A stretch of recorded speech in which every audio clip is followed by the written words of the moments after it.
si le Hezbollah, de mon point de vue, veut participer aux élections, il doit désarmer. Mais à cause de qui l'objectif n'est pas atteint? Je crois qu'effectivement les chiites libanais doivent pouvoir voter librement. Avec cette exigence, alors nous pourrons retrouver le Liban que l'on aimait. Dans ce qui s'est passé après l'explosion du port, vous qui avez un droit de regard, qu'en pensez-vous? Le juge Bitar, par sa façon de traiter le dossier, a une confiance absolue de la part de la population. Le Liban ne peut pas être indépendant et souverain s'il dépend de sources venant uniquement d'un pays. Est-ce que vous pensez que cette conférence va être reportée? Votre président, Joseph Aoun, lorsque je l'ai rencontré, qui m'a rappelé la phrase de Winston Churchill, j'ai juste « donnez-moi les moyens et alors j'accomplirai ce que j'ai à faire ». Le président Macron a déclaré à Donald Trump qu'ils étaient sur la même longueur d'onde concernant la solution en Syrie. Comment est-ce que vous interprétez cette convergence? La carte du Proche-Orient se redessine. Pensez-vous que la politique étrangère française a fait les bons choix pour préserver les intérêts économiques de la France? C'est avec un grand honneur et une profonde gratitude que nous accueillons aujourd'hui parmi nous le sénateur Olivier Cadic. Sa présence témoigne de l'importance accordée au dialogue, à l'ouverture et à la construction collective de notre avenir. Homme d'engagement et de conviction, le sénateur Cadic incarne la volonté de servir l'intérêt général et de porter haut les valeurs de responsabilité et de solidarité. Nous vous souhaitons la bienvenue et nous nous réjouissons de partager avec vous ce moment d'échange et de réflexion. Monsieur le sénateur, après 8 visites régulières au Liban depuis 2023, à raison d'un déplacement environ tous les 10 mois, quel constat majeur avez-vous pu tirer de l'action du gouvernement libanais et quelles recommandations estimez-vous prioritaires pour renforcer la confiance et l'efficacité des institutions libanaises? Merci pour votre invitation. Alors tout d'abord, je ne suis pas là pour évaluer l'action du gouvernement libanais. Mon rôle de parlementaire français, c'est plutôt d'évaluer l'action de mon gouvernement et de voir s'il met en œuvre une politique conforme à ses déclarations. Vous le savez, la France a une proximité forte avec le Liban, historique, mais aussi au niveau des valeurs. Et la France s'investit beaucoup pour accompagner le Liban dans son indépendance, soutenir son action pour sa souveraineté. Et pour moi, c'est important de venir régulièrement, vous l'avez dit, poursuivre justement notre action, vérifier si notre volonté politique, qui est de soutenir l'action du Liban, eh bien, de vérifier si dans les faits, c'est avéré. Et je peux vous dire que je suis particulièrement fier de l'action de mon pays ici. Et je vous remercie de nous donner l'opportunité de partager cela avec vous. Première chose qui me vient en tête, c'était quand je suis passé l'année dernière, où j'avais pu parler de l'action de l'Agence française du développement ici. Et le témoignage d'un maire qui disait, ben voilà, grâce à l'action de l'AFD, nous avons 1,5 million de personnes qui ont récupéré un accès régulier à l'eau potable. C'est un exemple de notre action. Je pourrais vous parler du plan cancer. Et avant-hier, j'ai assisté à la conférence de notre assistant, notre expert international auprès du ministre de la Santé libanais, qui a montré les progrès du plan cancer et combien de vies cette action sauve et va sauver, faire comprendre aux Libanais l'importance de combattre le fait de trop fumer. 70% des Libanais fument et donc ça a un impact sur la santé publique. Et donc ce travail-là, au long cours, la France le fait aux côtés du ministère de la Santé. On pourrait parler aussi du ministère de la Justice. Et je voudrais saluer l'action de votre ministre de la Justice, Adel Nassar, qui, je pense, va rentrer dans l'histoire de votre pays, vu ce qu'il a, en quelques mois, commencé à apporter à votre pays. Non seulement, bien sûr, ce qu'il a, par exemple, le fait d'avoir remonté de 7 à 14 ans, le fait qu'on puisse impliquer un mineur dans une affaire de justice, mais son travail pour l'indépendance de la justice, pour la déconnecter du politique. Il faut vraiment respecter cet état d'indépendance. On ne peut pas connecter les juges avec le politique. Et ça va donner confiance pour le droit des affaires. Parce que comment voulez-vous faire des affaires si vous investissez et que vous voyez que des juges peuvent orienter des décisions et vous déposséder de votre investissement ? Un autre point, c'est qu'il est en train de travailler sur le cadastre pour la question des notaires. C'est un travail essentiel qu'il est en train de faire. Et pour l'image du Liban, proposer l'abolition de la peine de mort au Liban et faire avancer ce pays dans ce domaine qui a déjà un moratoire sur la question, qui n'est pas suspect d'utiliser la peine de mort, comme on peut le voir, les atrocités, par exemple en Iran actuellement. Donc, pas du tout, mais il fait faire un pas en avant. Et avec ce nouveau gouvernement, depuis que Joseph Aoun est président et depuis que nous avons un nouveau gouvernement ici au Liban, on sent bien que quelque chose de profond se passe. Mais les choses ne peuvent pas se faire en quelques minutes. On ne peut pas, d'un coup de baguette magique, régler des problèmes, une crise qui dure depuis des décennies. Et je voudrais saluer aussi les efforts engagés par le président Joseph Aoun pour effectivement obtenir que le monopole des armes soit tenu par l'armée libanaise. C'est essentiel pour la souveraineté. Ne trouvez-vous pas que c'est un tout petit peu lent quand même ? Alors, évidemment, par rapport à l'objectif l'an dernier, qui était d'avoir désarmé le Hezbollah avant la fin de l'année, on peut considérer qu'aujourd'hui, on est en février et on voit que l'objectif de fin d'année n'a pas été atteint. Est-ce que pour autant, des avancées n'ont pas eu lieu? Si, bien sûr. Bien sûr, le désarmement est en cours, on le voit. On n'oublie pas non plus que 12 soldats de l'armée libanaise ont perdu leur vie donc, en contribuant au désarmement du Hezbollah. Donc il ne faut pas minimiser cela. Effectivement, il faut être conscient que l'objectif n'est pas atteint. Mais à cause de qui l'objectif n'est pas atteint? Est-ce que le Hezbollah lui-même contribue à atteindre l'objectif? Est-ce qu'il résiste ou est-ce qu'il le facilite? On voit plutôt qu'il résiste. Et c'est ça l'enjeu. Et donc l'enjeu, c'est que le Hezbollah, pour pouvoir faire partie du jeu politique pour demain, il doit accepter désormais de renoncer à l'utilisation des armes. Il doit renoncer à soutenir l'Iran, une puissance extérieure, faire le jeu d'une politique extérieure. Il doit cesser de faire venir la question palestinienne, israélienne, ici, au cœur des affaires du Liban. Il faut que les Libanais puissent ensemble travailler au futur du Liban, construire un futur dans la paix, l'harmonie entre les communautés. Et ça, c'est possible. Ça, c'est le Liban dont on rêve à nouveau. Mais est-ce que le gouvernement français œuvre dans ce sens? Est-ce que le gouvernement français, aujourd'hui, à l'heure actuelle, toujours soutient cette séparation du parti entre la branche militaire et la branche du parti organisé? Est-ce que vous dites toujours que le parti, en tant que le parti politique du Hezbollah, c'est un parti comme tous les autres, mais que seulement la branche militaire est considérée terroriste? Il n'y a qu'une voie pour la France, c'est celle du président de la République, qui est portée ensuite par le gouvernement. Moi, je suis un parlementaire. Oui. Je suis engagé politiquement. Oui. Et donc, moi, je pense aux valeurs avant tout. Et donc, effectivement, je considère que pour moi, il n'y a pas de différence entre le Hezbollah politique et le Hezbollah militaire. C'est le même produit, c'est le même combat. Et donc, c'est un produit qui est inspiré par une puissance étrangère et elle fait le malheur du Liban. Et je pense qu'il y a une confusion. Et c'est pour ça que j'ai voulu clarifier. Et je sais que notre gouvernement souhaite absolument le désarmement du Hezbollah. On a fait une priorité, travaille pour soutenir justement l'action du gouvernement libanais pour qu'il obtienne, qu'il arrive à ce résultat. Je comprends bien que le gouvernement français cherche à parler à tout le monde et soit en lien avec tout le monde. D'ailleurs, est-ce que d'autres pays ne parlent pas non plus avec le Hezbollah? Maintenant, ceci étant, ça doit être clair, si le Hezbollah, de mon point de vue, veut participer aux élections, il doit désarmer. Les chiites libanais méritent mieux que d'être représentés par des gens qui essayent de les instrumentaliser. Et donc je crois qu'effectivement les chiites libanais doivent pouvoir voter librement, sans aucune menace d'armes, quelle qu'elle soit. Ils doivent pouvoir voter de là où ils veulent et non pas d'être contraints de venir voter à un endroit pour être mis sous la menace et contrôlés. voilà, avec cette exigence, alors nous pourrons retrouver le Liban que l'on aimait. Tout à fait.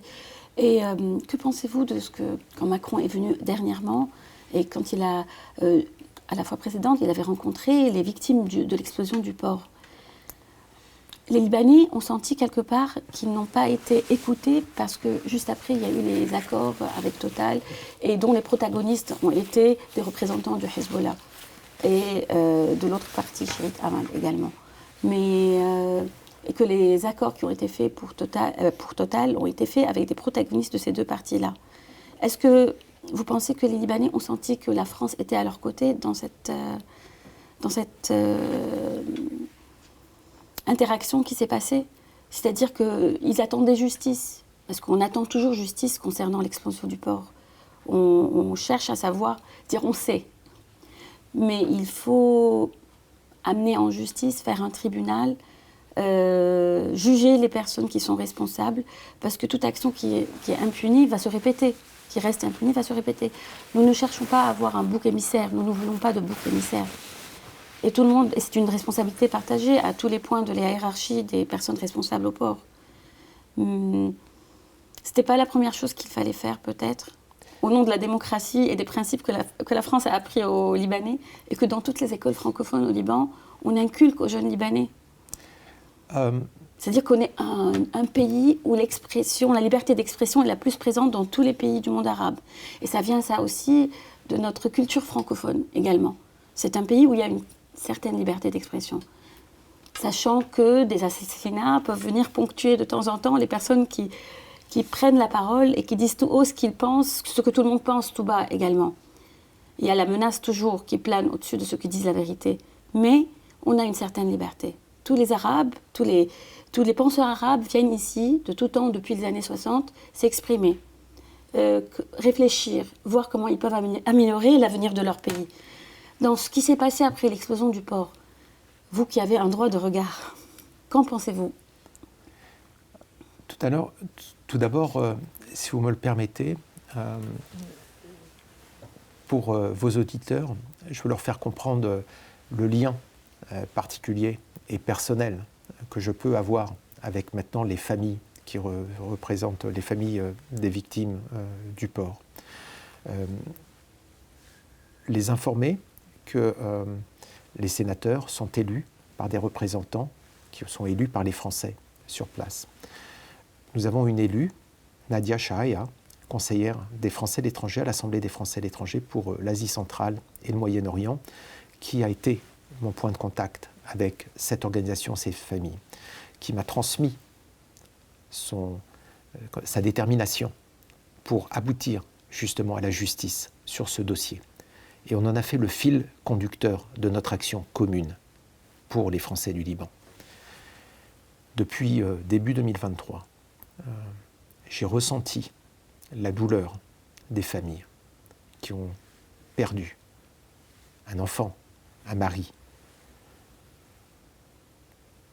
Cette douleur, nous la portons avec eux jusqu'à ce que justice soit rendue dans cette affaire.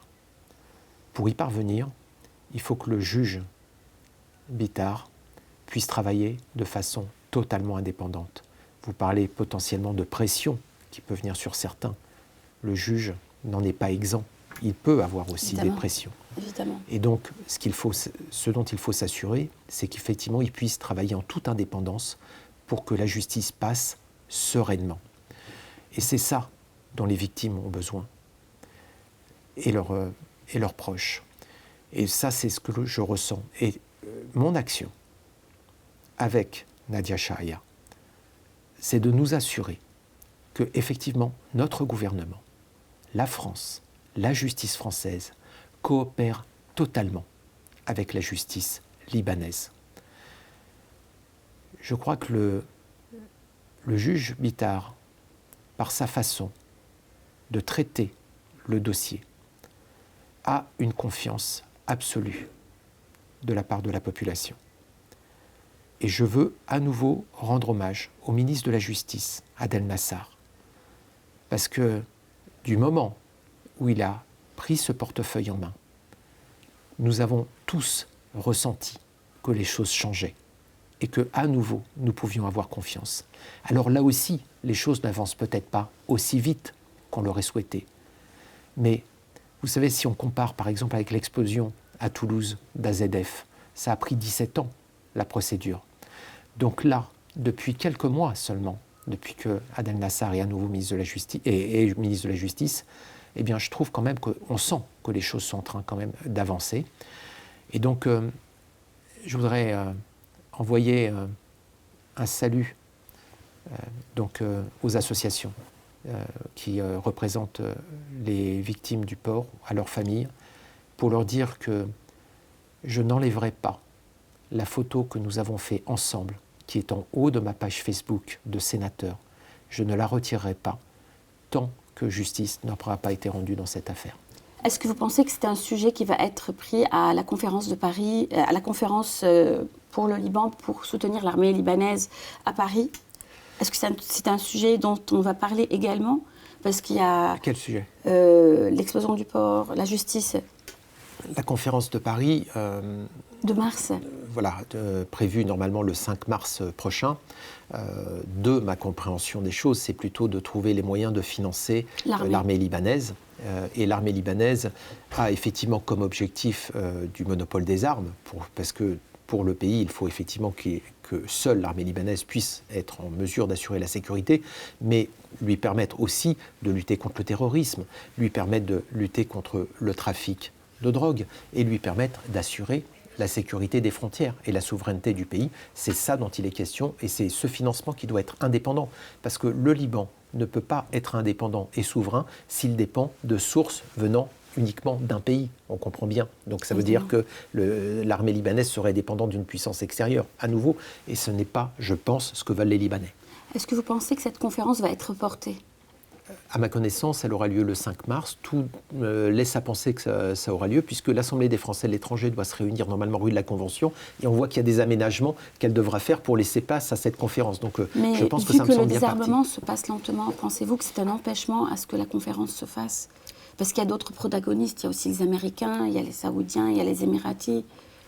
C'est votre président, Joseph Aoun, lorsque je l'ai rencontré, qui m'a rappelé la phrase de Winston Churchill, j'ai juste « donnez-moi les moyens et alors j'accomplirai ce que j'ai à faire ». Donc il a besoin effectivement des moyens pour que son armée puisse aller au bout. On ne peut pas le mettre... il faut des moyens quand même pour aller chercher ses armes. C'est pas si simple que ça non plus de les désamorcer. Donc c'est un vrai travail. Comme je vous l'ai dit, il y a eu 12 soldats quand même qui sont décédés. Il faut absolument qu'ils puissent aussi le faire dans des conditions de sécurité. Tout ça, c'est de la logistique. Est-ce que c'est un problème technique ? Est-ce qu'il y a un besoin de soutien technique pour éviter que des morts ne se passent ? Eh bien, ça fait partie justement des choses qui doivent être évaluées. Le besoin des forces libanaises, de l'armée libanaise, pour pouvoir accomplir sa tâche, je dirais, il y a effectivement besoin de moyens, il y a besoin de technique, il y a besoin d'expertise. Tout ça doit être mis dans un plan et s'assurer surtout que l'armée libanaise soit indépendante, vraiment. Voilà. Et donc, vous pensez qu'il y a une volonté réelle de la part du gouvernement libanais de terminer le désarmement ? Moi, je suis convaincu. Convaincu par tant les propos du président et du Premier ministre qu'ils veulent aller au bout, que le gouvernement est déterminé pour l'obtenir. Et on a vu le vrai sujet, on revient toujours là, c'est le Hezbollah, et que le Hezbollah cesse et devienne un facilitateur. S'ils sont là pour l'intérêt du Liban, alors ils doivent faciliter. D'accord. Qu'est-ce qui vous rappelle la France quand vous arrivez au Liban ? Qu'est-ce qui me rappelle la France ? En fait...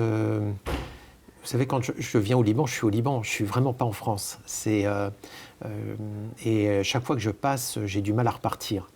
Je me dis que peut-être un jour, les compagnies aériennes finiront par déposer le bilan à cause de moi, parce que je resterai ici et je ne bougerai plus. Donc, vous savez, c'est peut-être ce côté méditerranéen, le fait de l'ouverture sur les autres, et surtout une résilience. C'est-à-dire que je vois... ce qui m'attendrit à chaque fois, c'est que, quelles que soient les difficultés de la vie quotidienne, eh bien, malgré tout, les Libanais sourient et trouvent toujours des solutions. Et ça, c'est en fait c'est pas quelque chose qui me rappelle la France. Ce que je viens ici, c'est m'oxygéner et me récupérer de l'énergie, c'est ça. Et vous sentez un changement chaque 10 mois, à chaque fois que vous venez? Oui, si je compare depuis la première fois où je suis venu en février 2015, à cette époque, je sentais une grande inquiétude avec justement ce sentiment que le Hezbollah avait pris une telle place, la puissance extérieure avait pris une telle position que des États étrangers commençaient à dire bon, ben, on va partir, on va décamper. Et on avait peur que le Liban bascule avec beaucoup de réfugiés syriens. Enfin, on avait l'impression que c'était un peu une situation apocalyptique. Et c'est pour ça que je vous dis, l'explosion du port, je pense, a été l'ultime action qui a montré les difficultés du Liban. Et depuis, quelque chose s'est passé. Et donc, effectivement, chaque 10 mois, aujourd'hui, je vois des choses positives. Et un exemple qui me vient à l'esprit, c'est la mairie de Jounieh, où j'ai rencontré le maire et le conseil municipal, qui a, en quelques mois, remis en lumière et le centre-ville, et donc qui en fait un Saint-Tropez, un futur Saint-Tropez.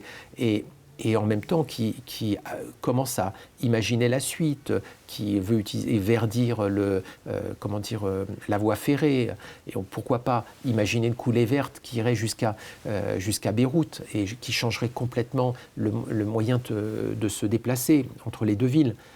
Ça, c'est un projet. Il y en a d'autres, avec des gens que j'ai rencontrés. Quelque chose, un sentiment qui montre que les Libanais sont en train de revenir en imaginant des nouveaux projets. Et ça, 10 mois après, ça veut dire que les choses sont en train de prendre. Voilà, on peut Vu pas... de l'extérieur, vous voyez mieux.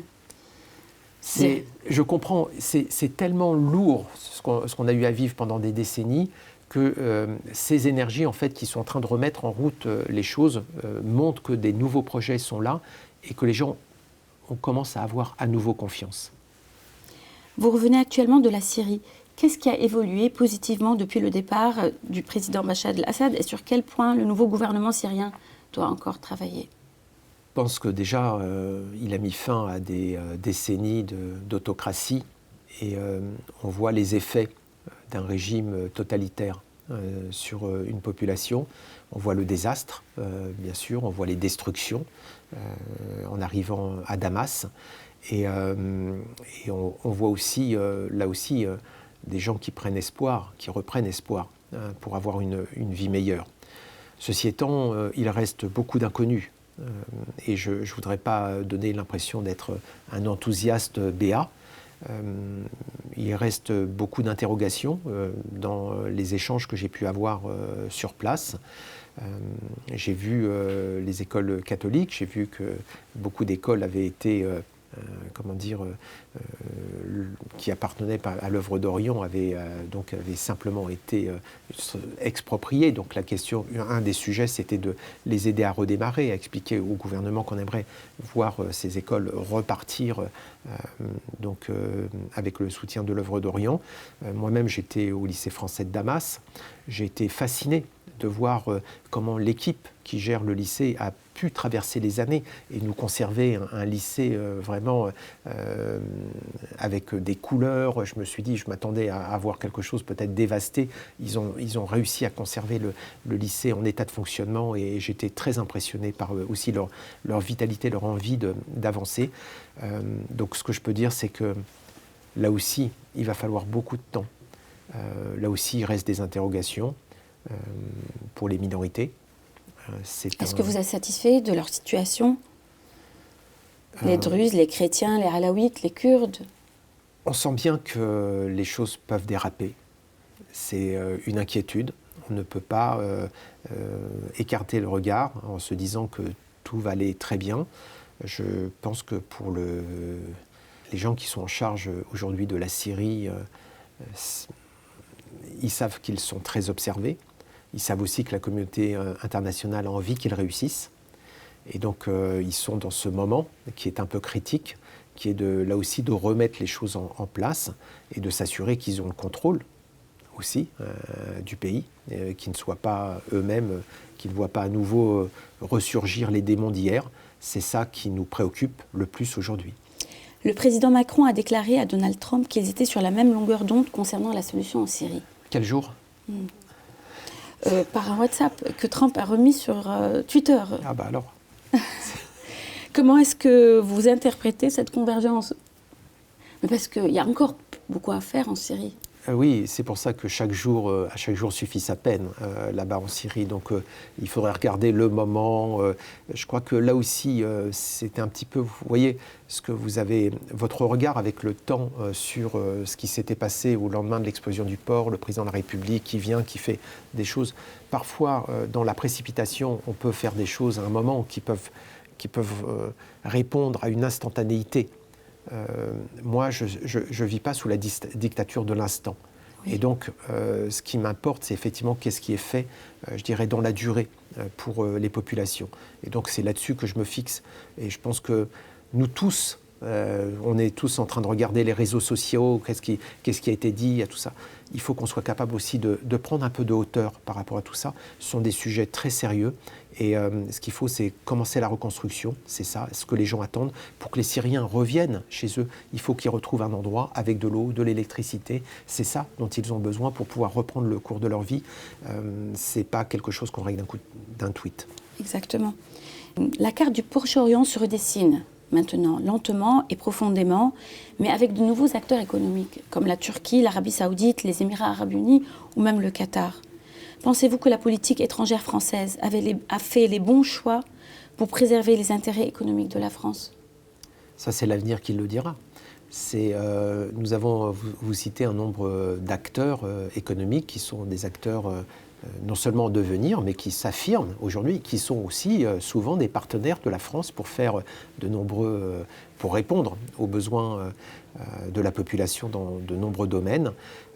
Moi, je ne crains pas la concurrence. Je suis un entrepreneur et la compétition, ce sont effectivement des acteurs qui cherchent à se développer, mais ils peuvent aussi être des partenaires et on doit le voir comme cela. Par exemple, les infrastructures syriennes, les ports, les aéroports, vont être construites par des entreprises émiraties turques ou qataries. Quelle sera la contribution française ? Ça, je ne sais pas où en sont les entreprises françaises dans ce domaine. Nous avons des entreprises qui sont reconnues pour leur expertise, leur talent dans ce domaine.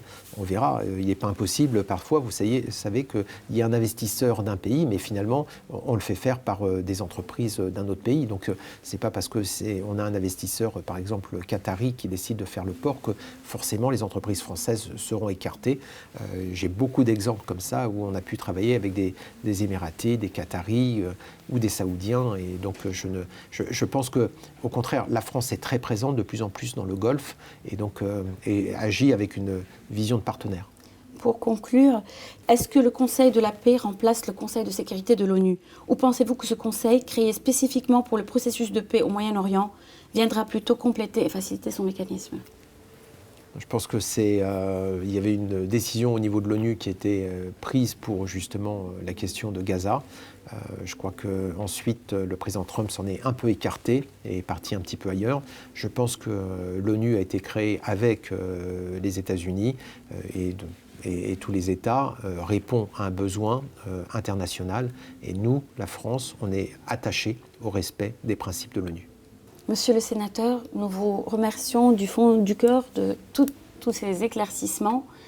Et c'est à refaire, et le plus vite possible, parce que nous avons encore beaucoup de questions à vous poser. Et votre éclaircissement est très important. Merci beaucoup. Vu la grande expérience que vous avez, vu tous les postes que vous avez et tout ce que vous représentez en France, et pour les Libanais, et le lien d'amitié qui relie les deux pays, vous êtes une source très importante d'informations également. Merci à vous et vive l'amitié franco-libanaise. Merci.